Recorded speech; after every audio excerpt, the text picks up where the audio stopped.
जय भीम साथियों।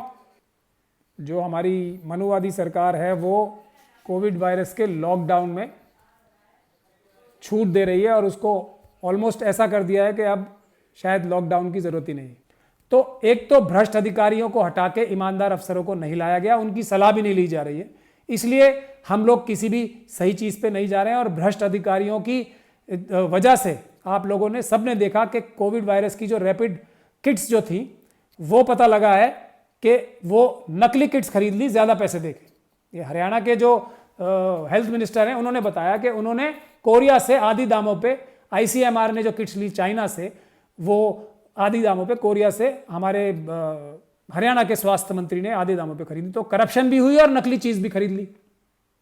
उसके बाद सरकार ने ये कहना शुरू किया कि जो ये रैपिड किट्स थी, रैपिड टेस्टिंग किट्स थी, ये तो सिर्फ सर्वेलेंस के लिए थी, ये सर्वेलेंस के लिए किट्स थी, इसका कोई भी डायग्नोसिस से मतलब नहीं था। इसका मतलब ये हुआ कि ये जो किट्स जो सरकार ये कह के ला रही थी कि हम बहुत भारी तरीके से टेस्टिंग कर रहे हैं, वो सब एक छलावा था।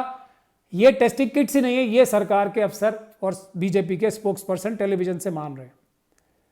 तो जो डायग्नोसिस की किट्स थी वो अलग चीज होती है, ये भी सरकार ने मान लिया है। और वो डायग्नोसिस की किट्स भी हमारे देश में मौजूद नहीं है, ये भी एक सबको पता है बात, जो भी इस चीज के फील्ड के माहिर हैं।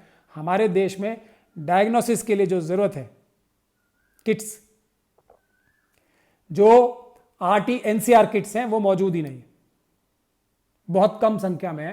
तो ये एक छलावा सरकार करके पैसे बनाए जा रहे हैं एक तरफ से, और जनता को बेवकूफ बनाया जा रहा है। बड़े बड़े नारे देते हैं, बड़ी बड़ी बातें करते हैं, मगर टेस्टिंग जो हो रही है हमारे देश में दुनिया में सबसे कम हो रही। टेस्टिंग किट्स है ही नहीं, लेबोरेटरीज है ही नहीं हमारे पास। जितनी लेबोरेटरीज हैं हमारे पास वो बहुत कम है। ना हमारे पास सैंपल टेस्टिंग के जरिए हैं, ना हमारे पास जो आरटी और एनसीआर किट्स हैं वो नहीं है। एनसीआर किट्स के अलावा जो लेबोरेटरीज हैं, लेबोरेटरीज भी तो चाहिए होंगी ना टेस्ट करने के लिए, वो भी नहीं है। और फिर ये एक एक जो किट होती है आरटी एनसीआर की, उसको कई कई टेस्ट करने होते हैं। अगर कम टेस्ट किए जाएंगे तो वो भी जाया होंगी टेस्टिंग किट से। तो आप उसके बाद हमारे पास जो लैब्स हैं उसमें टेस्टिंग मशीन्स नहीं है, एनालिसिस मशीन्स कहाँ हैं, वो नहीं है। उसके बाद हमारे पास जो ट्रांसपोर्टेशन के लिए जरूरत पड़ेगी, कि एक हमारे पास देश में कितने तो टेस्टिंग लेबोरेटरीज ही हैं, पूरे देश से इकट्ठी करके कुछ जो 100-125 जो हमारे पास लेबोरेटरीज हैं उसमें भेजने के लिए क्या हमारे पास ऐसा सिस्टम है कि हम वो ट्रांसपोर्टेशन कर सकें 2 से लेकर 8 डिग्री टेम्परेचर पे जो सैंपल्स कलेक्ट किए जाएंगे? ये सब चीज़ों की तरफ सरकार का कोई ध्यान नहीं।